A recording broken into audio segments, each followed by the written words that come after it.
passar para vocês assim uma visão, né, uma perspectiva própria, né, óbvio, né, mas é uma perspectiva anarquista e antropológica, né?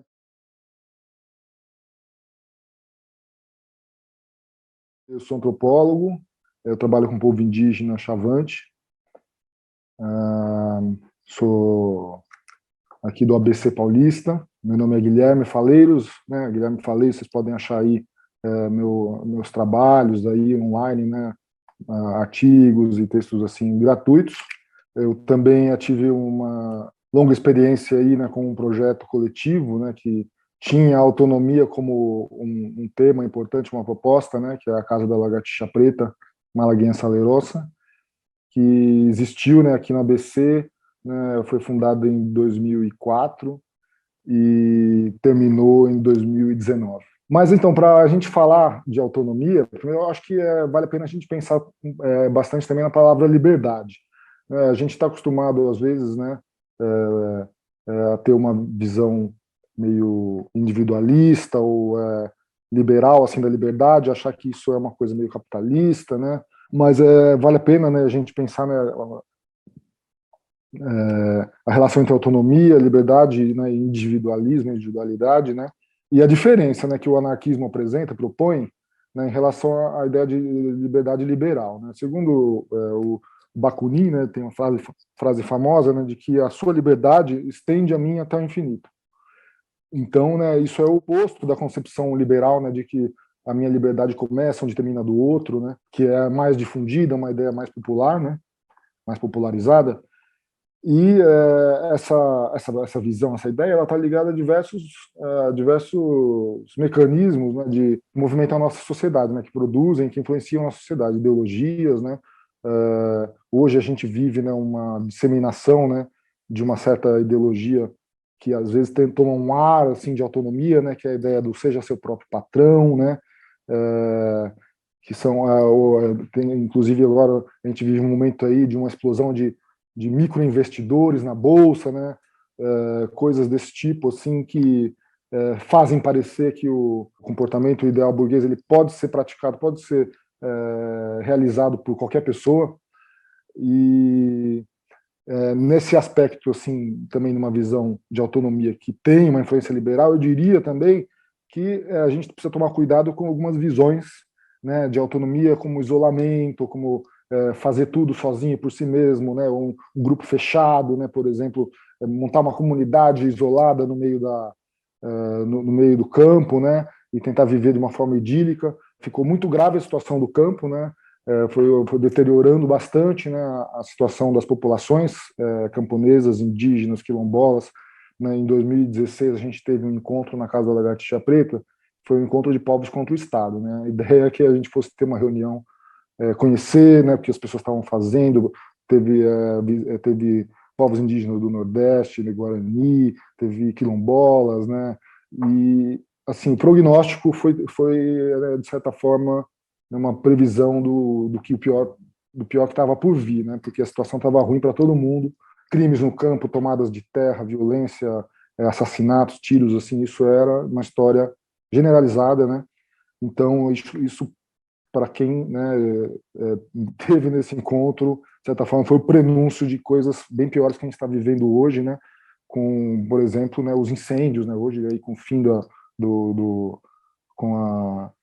com o sucateamento, né, do ICMBio, né, do IBAMA, né, esses incêndios descontrolados que assim estão afetando, né, o clima no Brasil, inclusive, né, e destruindo formas, né, de vida, né, não só humanas, né, que se baseiam em formas em relacionamentos que não são necessariamente dessa liberdade liberal, né, do cada um por si. Então, essa ideia da liberdade, da sua liberdade estender a minha até o infinito, né, ela também se baseia numa ideia de federalismo. Porque, de certa forma, né, o federalismo eu vou explicando mais lentamente, né, mas é uma forma de solidariedade que pulveriza o poder e evita com que a força de uma pessoa possa ser capturada, né, e dominada por outras, né.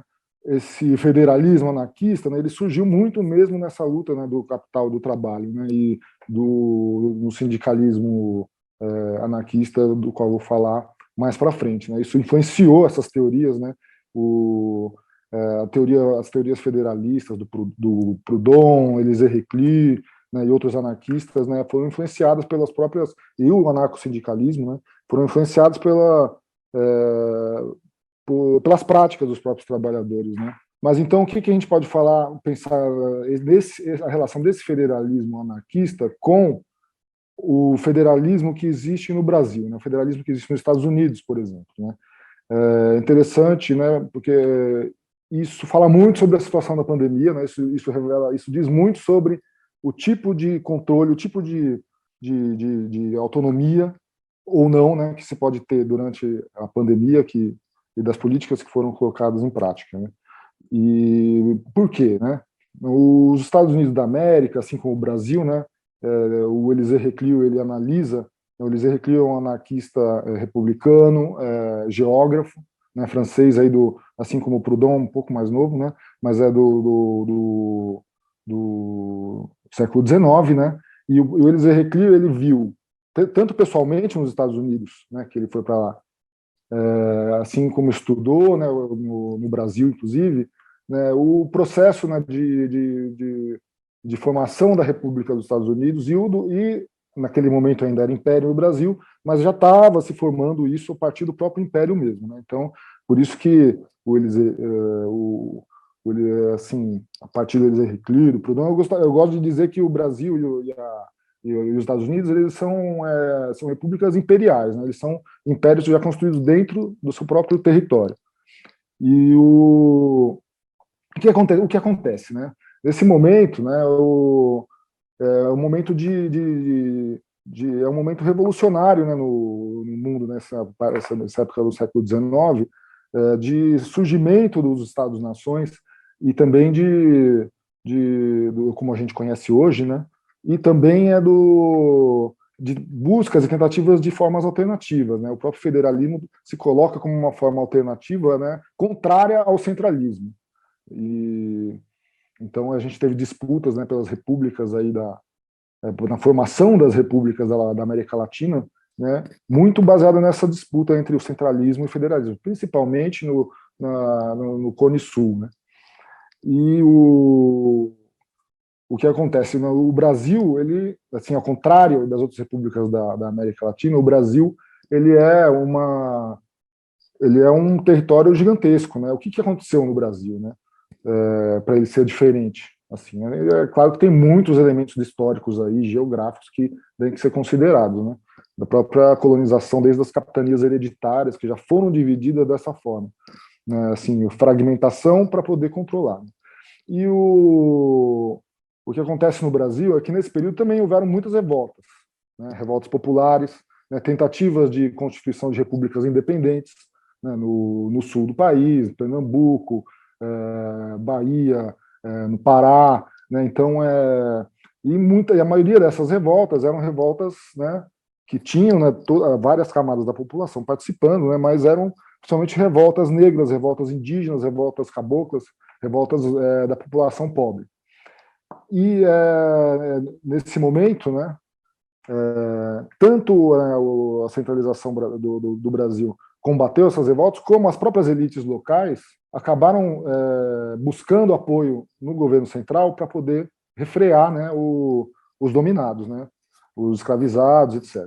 E assim, então, assim que se cria, né, um federalismo centralizado. Isso nos Estados Unidos, o processo foi um pouco diferente, mas o fundamento é o mesmo, né, que é o seguinte, né, é uma aliança entre elites locais, elites patriarcais brancas locais, proprietárias, né, de terras, que se aliam para poder juntar forças e combater, né, os seus subalternizados ali em cada região diferente, né? Então, é por isso que o Brasil, de certa forma, como unidade territorial, deu tão certo, né? Porque as elites locais se juntaram, apoiando o governo central e assim conseguiram sufocar, né, diversas tentativas de revolução, etc., né, que iam para além do que elas queriam, né, porque o republicanismo, né, assim como a Revolução Francesa, né, é uma revolução, né, uma transformação né, que é meio farsante, assim, né, porque é igualdade, fraternidade, liberdade, mas não para todo mundo, né? E a história do Haiti está aí para mostrar, né, que foi, né, inclusive, foi né, uma república revolucionária que foi sufocada, né, pelo o sistema político da época, né? E até hoje, né, o Haiti vive uma tragédia social aí, né, e ó, isso deve muito, né, ao seu caráter rebelde, né, no século 18 e 19. Né? Mas então o que acontece, né? O Brasil então é organizado dessa forma. Essa organização política, ela é pensada exatamente para fazer exatamente aquilo, né? Que o Michel Foucault, né, e o Achille Mbembe depois, né, chamaram, né? O Michel Foucault chamou de guerra de raças, né? O próprio Élisée Reclus usa esse termo porque a elite da época usava esse termo, guerra de raças, mas é meio que para inverter, né? Para falar que era racismo inverso, enfim. Né, mas essa ideia de guerra de raças, né, é a base do conceito, né, de necropolítica. Então o Foucault fala da biopolítica, né, e o Achille Mbembe, né, conjugando essas duas ideias, né, de guerra de raças e biopolítica, então concebe a ideia de necropolítica, né, que já está um pouquinho lá no Foucault, mas ela é muito mais pensada para uma situação, né, política colonial e onde tem escravidão e racismo, né? Então isso quer dizer o que, necropolítica? Biopolítica é a política da vida, é o controle da vida pelo Estado. E a necropolítica seria a produção da morte, né? Então quem é que vai morrer, quem vai viver, né? É a escolha que o Estado faz, né? Porque o Estado ele não é de todos, né? A gente tem essa ilusão a partir da uma ideia de democracia de que o Estado é do povo, né? Mas o Estado ele é de uma parte da população, uma parte que tem mais poder do que a outra, né? E essa parte não quer morrer, quer sufocar e matar as demais, né? E assim é óbvio que não é tão simples, né? Não é tão não dá para falar aqui que inclusive assim isso não é necessariamente consciente, né? As pessoas não falam e não sabem exatamente que é assim que funciona, né? Mas isso é uma forma de dissecar o sistema e de entender a lógica que funciona nele. O Estado, né, na necropolítica, ele decide quem vive e quem morre. Quando esse poder de matar se transforma em algo popular, popularizado, democratizado, né, a coisa balança, né? E aí coisas acontecem, né? Se a gente for ver o que aconteceu aí na maioria dos países, né, do planeta, né, esse poder de matar, né, que descontrolado, né, que foi distribuído para a população através do vírus, ele foi controlado através de quarentenas, de lockdown, né? Então foi controlado a partir de vamos evitar esse poder de matar, vamos controlar a morte, né? Só que no Brasil e nos Estados Unidos especificamente, né, vale a pena notar, né, que são países que se fundaram a partir dessa lógica, né, da necropolítica. A pandemia chegou num momento em que o Patracado Branco estava dando, né, dando o seu movimento de reação. Isso no mundo todo, na verdade, né, porque já faz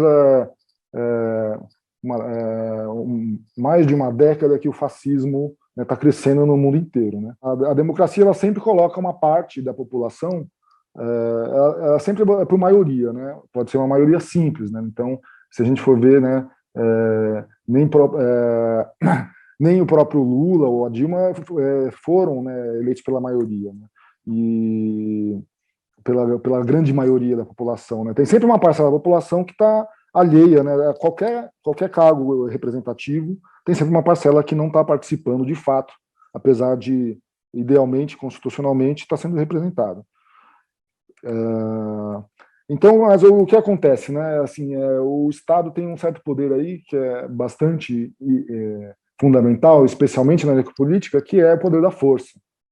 Né? Então, o assassinato é ilegal, né? Você usar a sua força contra os outros é ilegal. Só o Estado pode fazer isso. Né? Então, o Estado, com esse poder, ele também abusa, né? No sentido liberal, assim, né? O Estado abusa desse poder. Só que, assim, é uma visão crítica mais radical, eu diria que o Estado é baseado nesse poder. E isso aí é o poder de matar, né? Então, com a pandemia no Brasil, né, e numa situação semelhante aí dos Estados Unidos, né, diferente de diversos outros países aí do globo, né, ao invés de controlar, né, as mortes, né, houve uma liberação, né, então um descontrole da pandemia. Só que ao mesmo tempo, né, o Estado não pode dizer que não pode abrir mão do monopólio da violência, né? Então a gente vê, aí eu acho que isso é sintomático, né, um aumento muito grande da violência policial, né, por exemplo, né, e uma militarização também, né, isso aí em diversos países aí, inclusive no Brasil, né. Então essa situação, né, que se apresenta aí, né, de uma necropolítica descontrolada, né, ela também está sendo usada pelo governo dessa forma, né? Então por isso que eu acho que é equivocado a gente falar, por exemplo, em desgoverno, ou falar que o Estado é um Estado suicidário, né, porque o Estado não está se matando, né, o suicídio, né, para falar em autonomia, o suicídio é uma das decisões mais autônomas, né, que uma pessoa pode tomar. E só que essa decisão precisa ser tomada, né, de uma forma plena, né? Então quem está decidindo a biopolítica do Estado não é todo mundo, não é o povo, né? Porque a pessoa que está representando o povo, ela representa uma parte da população e especificamente no caso da eleição do Bolsonaro, além, né, dos truques que tiveram na época lá que excluíam diversos eleitores do poder de votar lá, né? Teve umas pegadinhas lá, umas coisas com a lei que várias pessoas não puderam renovar o título. Ainda assim, né, assim, a quantidade de pessoas que votou e que elegeu o Bolsonaro é minoria, né, em termos de população, né? Só que ele está tomando decisões para todos. Então, não é a população inteira que está decidindo se matar, né? Existe uma política de Estado que está decidindo isso. E seria ingênuo também achar que é a população inteira que vai morrer, né? Porque é só uma parte da população, né? Considerando a necropolítica, né? E as estatísticas mostram isso, né? As estatísticas elas mostram, né, que a população mais afetada é a população de baixa renda, a população negra é mais afetada do que a branca, e especialmente a população indígena.